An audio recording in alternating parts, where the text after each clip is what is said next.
Please welcome back Petr Djordjevic, Element 451's Chief Technology Officer, who will demonstrate how plugins are making Bolt agents infinitely more powerful and adaptable. Thank you. Thank you. Hey, everyone. I just want to introduce a really good friend, Milan. He joined us this year. He worked on this and built some of these features that we'll showcase today. Basically, what we'll do today, this is a preview of something that we are now building. It's not released yet. We plan to do it probably in July until we fine-tune a couple of things.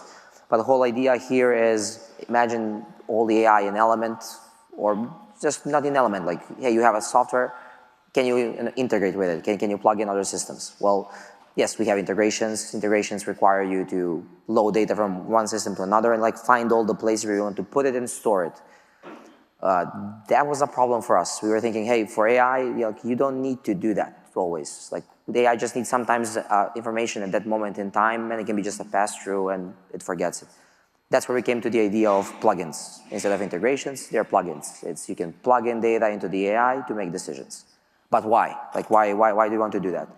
Generally, I guess most of you, when you do certain tasks, you probably need to go in 2-3 systems to do something. Like not always, but it's the reality. Like it's still, everything is kind of like spread out, it's still not consolidated in one.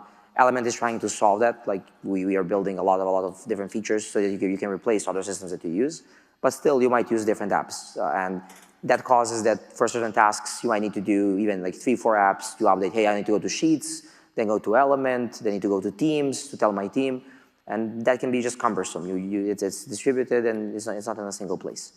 So, and as I said, like our mission is generally we want like you to have time for what really matters, to have the direct connections with students and talk to them and not spend in logistics and handling different applications. Generally Element before, you would come to Element and all the data that AI has would be the data inside of the system. And plugins build on top of that, so they build on top of this platform and allow you to integrate. How is this possible? So you see, how can Bolt agents integrate with 8,000 applications? Sounds impossible, right? Like, did you actually build a connector for each one? We actually did not. There's a kind of like a new kid on the block. You might have heard it. It's called an MCP. And what it is, I'll let Milan explain. But Milan, go ahead, please. Thank you, Petr. Nice seeing you all. And yeah, let's start this talk with 3 letters. MCP. Sounds scary, but it isn't.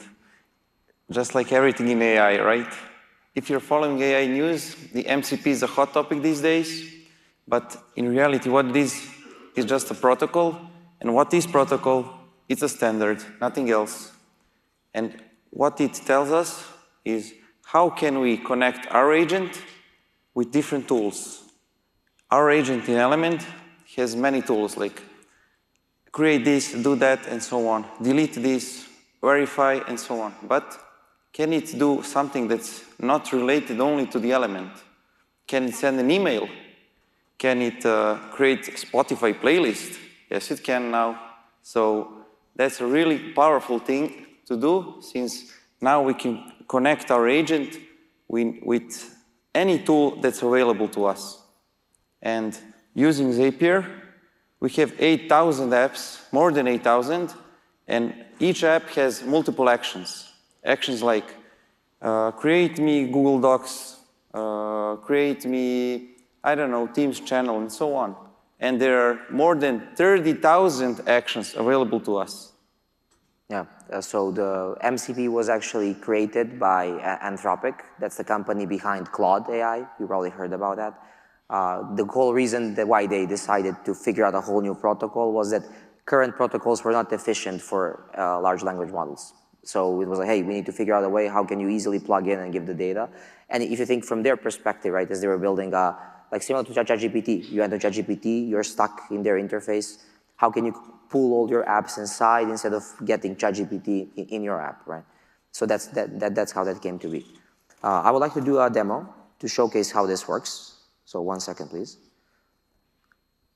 What we will do, I want to first show how you actually get this running. So Zapier, as probably some of you might already use it for automating certain things, is kind of like a repository of all these different connections to different applications, and they handle that complexity. So it's totally offloaded. What's really good, you can go to Zapier and you can authenticate yourself to any system you have access to, and it's like connected to you, to your personal account. And then you can do certain actions like you would do in those systems going into the GUI. So for example, in this case, like for the first demo, I wanted like to showcase what if, for example, some of you might not use Element as your primary CRM. Element can be used as a CRM, but you don't need to. Yeah, it is. A little bit bigger? Yeah, of course. Can you see now? So the first scenario would be something I would call like CRM enrichment. Imagine, hey, you'll have data living in Salesforce, for example, and you use Element at the same time for some other the features that you like in Element. You would probably want to, when you do certain actions in Element, to go, hey, can you also look up that student in Salesforce and bring that in? So you can see here I have created an MCP server on Zapier. It sounds fancy, but it's basically, yeah, you just select the tool that you want to expose with your authenticated account. You get a specific type of link here that you can just copy, and you can just go to Element, go to the integrations page, and on the staff agent plugins, you just go add, select Zapier, paste the URL. That's it. I already set up 3 different connections just to isolate the use cases, and we will demonstrate all 3. So let's do the first one. So I'll increase this. So the first one, let's do something like this. Hey, prep me for my next appointment.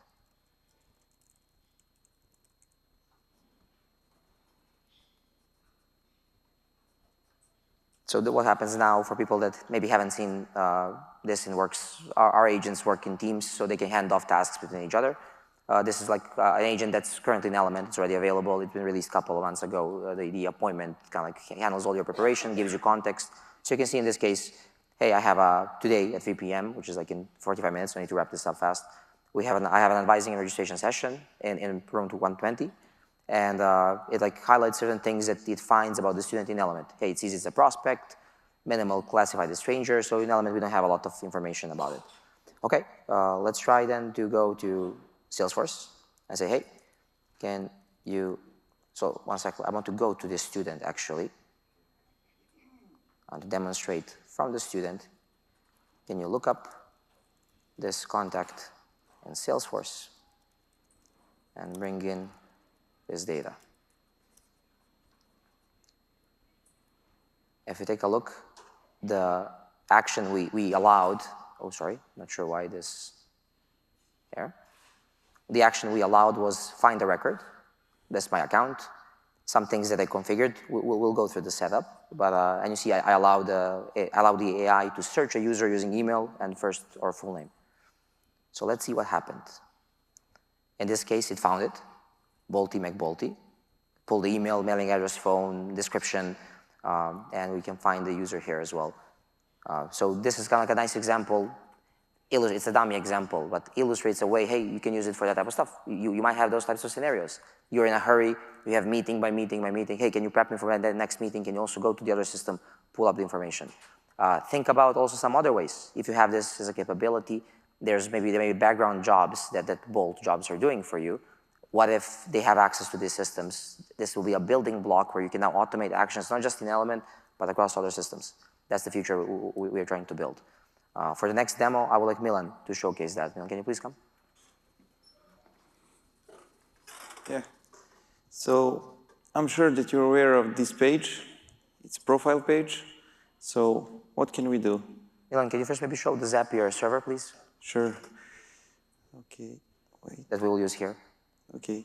We created a new MCP server and the Sheets one, right? Sheets one. So we added a tool called create spreadsheet row, just for the sake of demonstration. It can be any other tool like this. And once you add a tool, you can configure it, like target specific worksheet, target specific row, or let LLM decide based on the input you give it. So it's very smart. So if you think about it, you're basically programming our AI assistants yourself now. Like we don't need to do anything. You don't need to ask us for features. You can just go use Zapier and connect it. Okay, and okay, let's say, can you give me more data about this user? Why are we doing this? Just as an example? Yeah. Ah. So, okay, I reviewed something and I decided I want to award this user with $1,000 scholarship.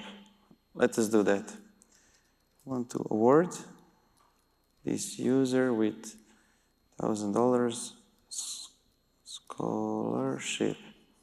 Add this to Google Sheets.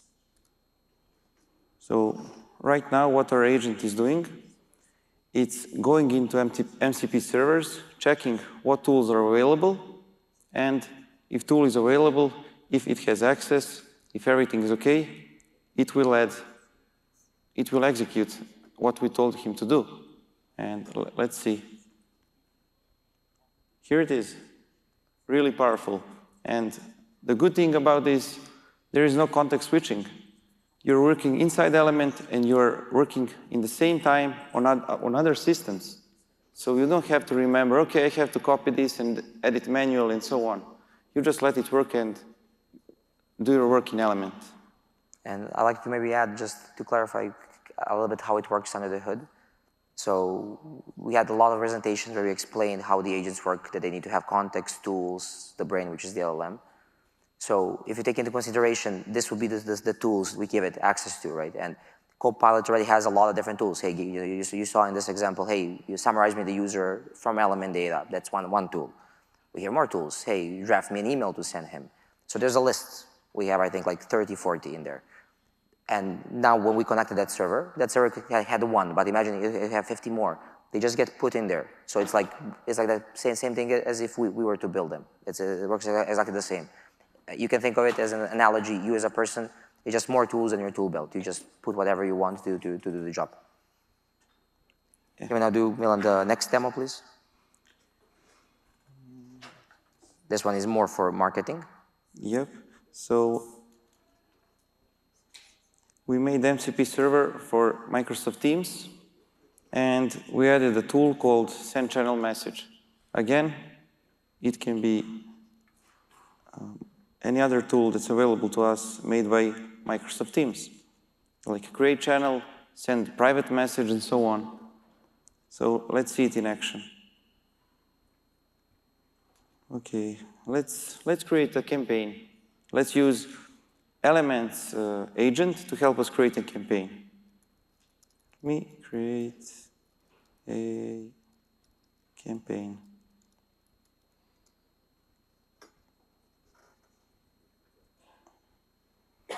Okay, so we need to provide some data. Just to explain a little bit what's happening for people that might be seeing this for the first time as well. This showcases another agent that we have. We actually had it for already 2 years. We call it like the campaign builder. It basically guides you through the process of creating a good marketing campaign. It can be sequence of steps of 90-day marketing campaign, a full year of messages that will actually go in and build all the emails, sequence that in a workflow, and create all those resources for you in Element. Basically gets you 90% of the way. So Milan, can you please showcase that? Mm-hmm. Okay, so campaign is for, what do you think, Peter? What should we do? I mean, it's an AI talk, so let's go with a new program in artificial intelligence, maybe like introduction into artificial intelligence. A new program for AI. The goal would be, let's say, to increase applications. Yep. Let's target seniors in high school. And the channel could be just email, and let's do 2 emails only.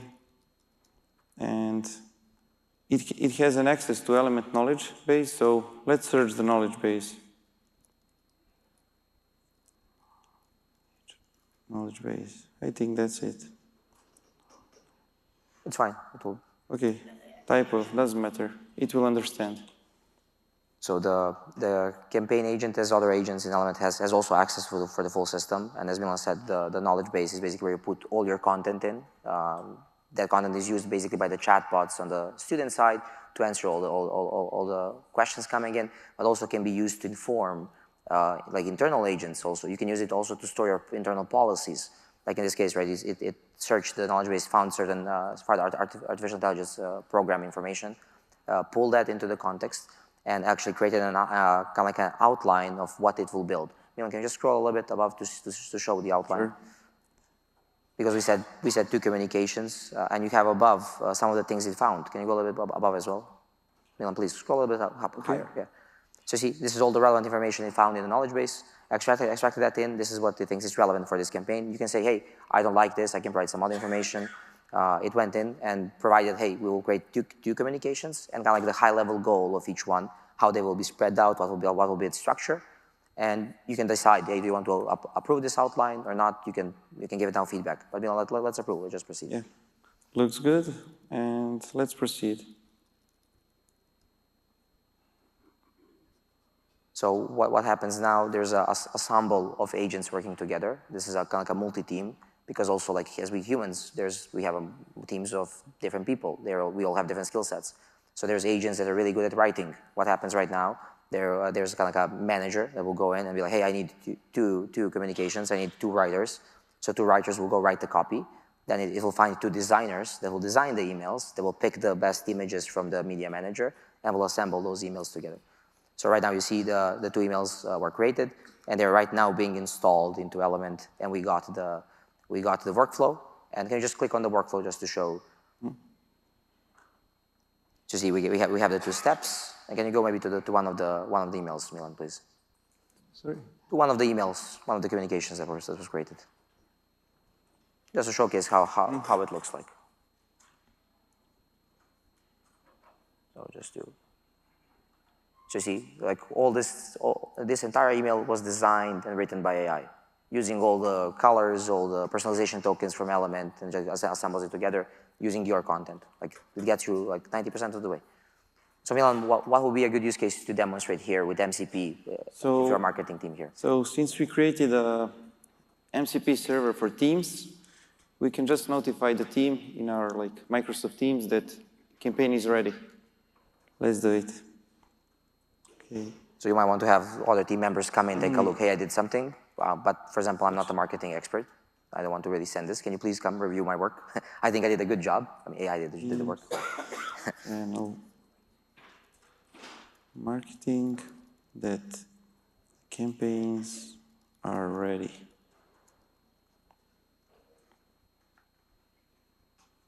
So same thing as we saw before. The agent will look at the tools available at its disposal. We saw that we given it to the MCP server for Teams. It found it, it sent a message. Okay, here it is. Right there. And you see some of the messages that we were playing before, the deleted ones. Ignore those. That's it. Thank you. Thank you. So let me get back here. If you think of the possibilities, endless. Even when we were doing these demos, it was like, hey, what should we do that kind of like illustrates kind of like a real usage for you? But we also, hey, maybe we can even make it funny. Let's do it. And maybe, as he said, create a Shopify playlist from Element. You can do it. You can now make all these servers are personal to you right now. We are working on making this kind of like to be like, hey, they can be team servers. They can be shared, so you don't need to set up each one. But you can imagine an Element can become your primary place. You can spend your whole day in Element, have all your apps connected, and just instruct them from there. You do some work. You create a Shopify playlist. You upload a YouTube video or pull something, or you search news, get that in. So you don't need to leave the interface at all. Some of the future, what will happen is, right now we have Zapier. MCP as a protocol has been, for now at least, defined as the industry standard. It's pretty early, it's like 4 or 5 months, but what we are seeing from all the big players, even Google is thinking of implementing their own MCP servers. All these other bigger companies will just get on board and you will get them. Zapier right now is the best way, but going forward, probably every company and every product will have its own. We are actually thinking of building an Element MCP server as well. That would be a use case, for example, you could hook it up into ChatGPT. So you can be in ChatGPT and ask it, hey, can you tell me what are my tasks today? You can actually tell it, hey, can you send a message to the student from ChatGPT through Element? So that's kind of like where all this is headed. How we built this, we already support any MCP server. Because the MCP server, well, the only thing to set them up, you just need that unique URL and probably some authorization headers, which all you can set up in the UI. So it's already there. We just need to wait until all this system just add them. But in the meantime, you have Zapier, which already has like almost every application you want. One of probably the questions will be, what about SISs, right? And generally, they probably will not build an MCP. So how we can solve that, we can build something ourselves. And we did that, actually. This is kind of like more oriented on now coming back to the student side. We actually demonstrated on the keynote the SISs and kind of like chatbots being able to answer common questions going to the SIS is kind of like a really frequently asked feature. Before we didn't want to do it, we were like, hey, data needs to live in Element, you need to integrate, but integrations are a hurdle. If you want to do an integration, there's an implementation, it takes time, you need to decide where data lives, and then you are also, when you load the data, you can't really touch it, right? Because it might be two-way sync, that type of stuff. And I remember when we were thinking of implementing this, my brain, I couldn't reconcile, how will we explain this to you? Like, you have integration with, for example, an SAS for all the contact data, but now there will be a chatbot integration as well that works a little bit differently. Like, you will have the answers in the chatbot interface, but they will not be an element. So that's why, like, when it unlocked for me, then it's not integrations. That's why we initially came to the word plugins. Actually, I talked to Tai Fujimura, our chief product, and that's the moment for both me and him. We were like on a call, and we we're like, how do we explain this? How do we come on stage and tell you, like, hey, how can you reconcile in your head? Just think of it differently. Think of it, these plugins are a way to just load the data and never store it. It just passes through, it comes into the context of the LLM to run an action in that time. So for the student side, there's a SAS integration. It's actually not built with MCP. It's built directly because we already know Ethos well, so we can just connect to that directly. So let me just come here. It's a demo page. Just refresh. We are back. And in this case, I'm currently logged out as a student. Sorry, before that, I just want to showcase why I picked Samantha, right? Well, Samantha has access to Ethos. How does it have access? Our Bolt agents will now have plugins here. One of the plugins can be Illusion Colleague or Illusion Banner. And in terms of the setup, you just put your API key and that's it. There's nothing else. You manage the permissions on the Ethos side. You don't need to do much. When you have the plugin, the agents now have a new type of skill. So let's just find Samantha here to showcase. Just shut this down. Sorry, because we haven't released this yet, that skill is not visible, sorry. But the skill will be here below. It will be like, hey, which plugin do you want to use? Because you can have multiple plugins. It's probably not, you will probably not have two SISs, but in the case that you're transitioning, that's the way how you can work. But also what we will do, we will add more plugins for LMSs. So you'll be like, hey, I want to use this LMS and this SIS, this is an agent, and then some other agent can do something else. So you can actually have, like, if two departments are even using two different SISs, which probably never happens, you can split it up that way. But coming back here, we know that Samantha has been connected. Hey, can you tell me my student ID? There's a whole versatile, like a list of questions that we can ask. One sec, not sure, maybe is internet down here? I have trouble with the connection. Just give me one moment. The joy of live demos, right? Okay, are we back? Hey, okay, we're back. Can you tell me my student ID? And he cannot tell me, right?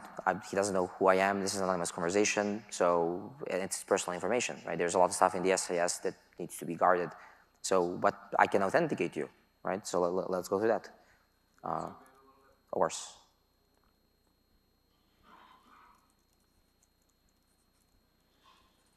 So one sec. So the chatbot here will go through the same flow that it did before when we did like normal authentication in Element, for example, to accessing the application status or some of the decision, like have I been accepted or denied. So a confirmation code has been sent to my email. One sec.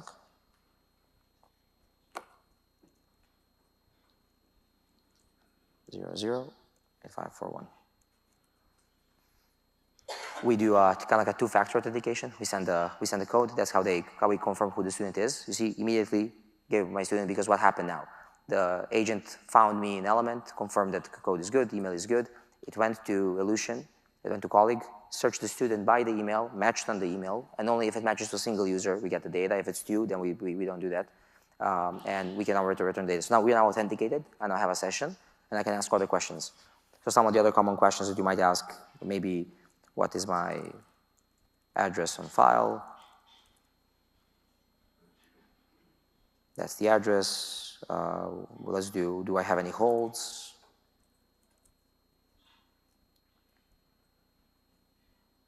We have a hold for unpaid tuition balance. How much money was dispersed from my financial aid award?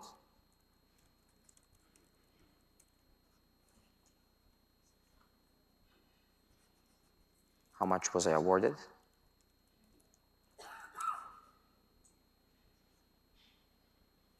Yes, please. I want a breakdown. Thank you. Let's proceed. We can ask maybe, what's my class schedule?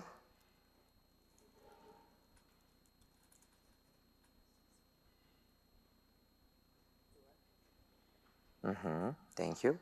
Let's see, that's my class schedule. Where is psychology being held? Which location? It's in the main campus. You can even look up the room and building as well. What else can we ask? Who is the teacher?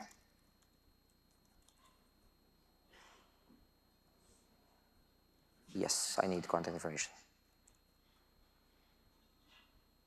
Can pull that out. Thank you. Who is my academic advisor?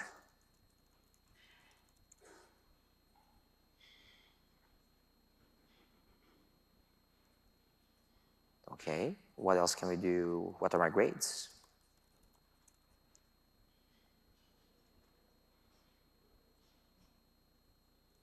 Thank you. All A's. How many credits I have registered?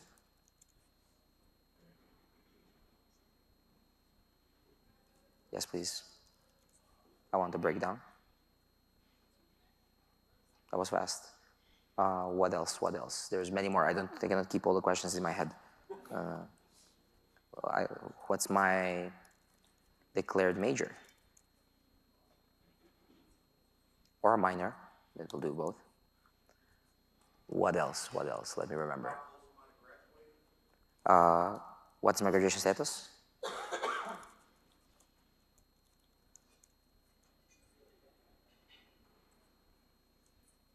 What happened? Internet. I have not yet graduated. And I think this is it. I think there might be a couple more. But as I said, and I said on the keynote, we are still working on this. So this is just what we connected so far. We need help there, because to do these types of things, the only way we can do it is to get access to certain resources to be able to build these connections. So if there are any partners that are willing to work with us, what we would need to kind of like a working session where we get certain permissions, we will give you like a list of endpoints in Illusion and Banner, and then colleague and Banner, and then we would add more stuff. Something that we want to go further would be kind of like the account balance stuff as well, the ledger, more stuff around the financial aid. Right now we pull the financial aid applications, we pull the financial aid award as well. And again, whatever comes to your mind as well, as long as it's not custom, as it's kind of something that's standard for everybody else.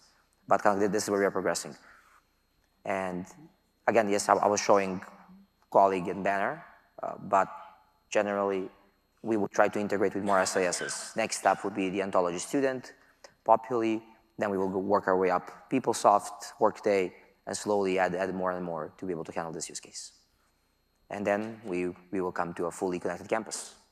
Thank you. Thank you. We have time for a few questions from the audience, if there are questions. Let me come over here.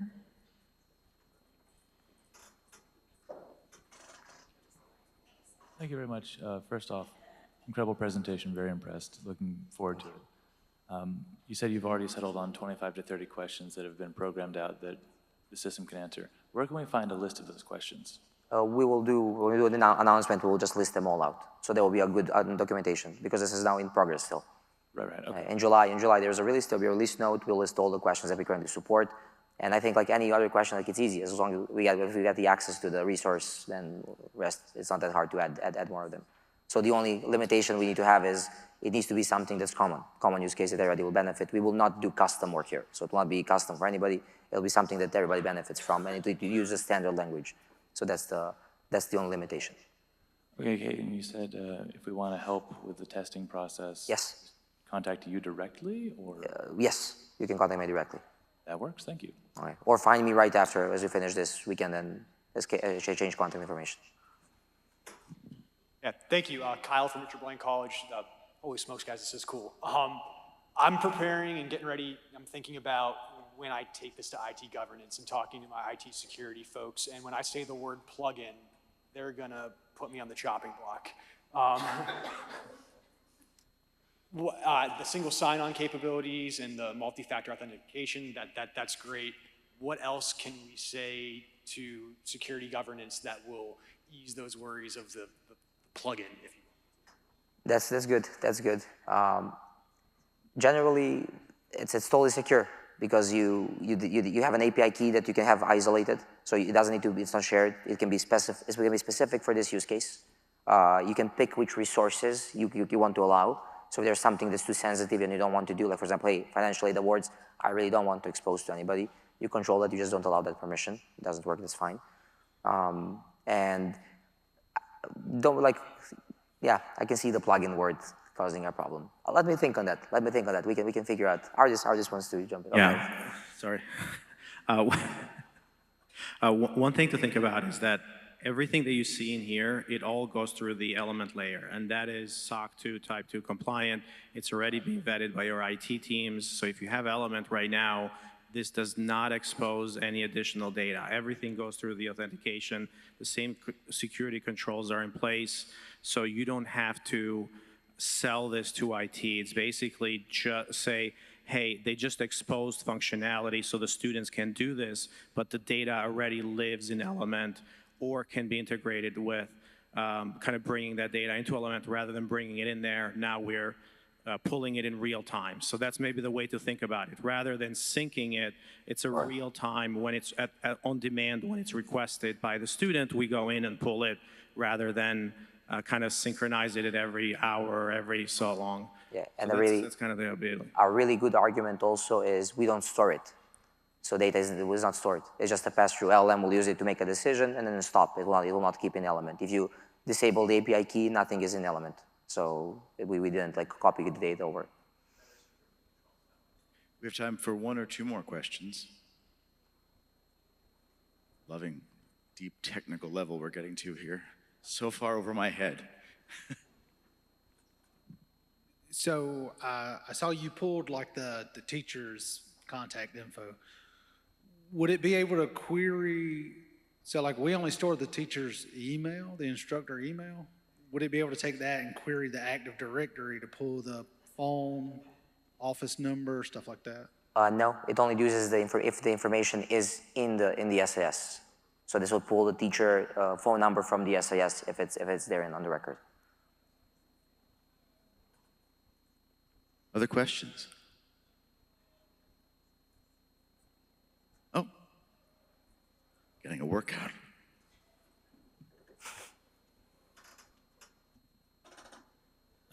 Following up on that last question, you guys have already integrated with Zapier and you're making plans to integrate with other SISs. Do you have plans to have a functionality to integrate with Active Directory? To create what? Can you just a little bit louder? With Active Directory, so you could query out of Active Directory like you're querying out of Colleague or Banner. You mean for the authentication part? Say again? For the authentication part, or just to look up the contact information of any employee? Yeah, like looking up information.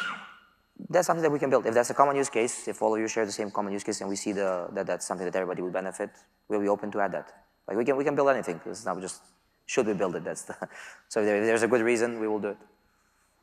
So we can talk later. just tell me more about the problem.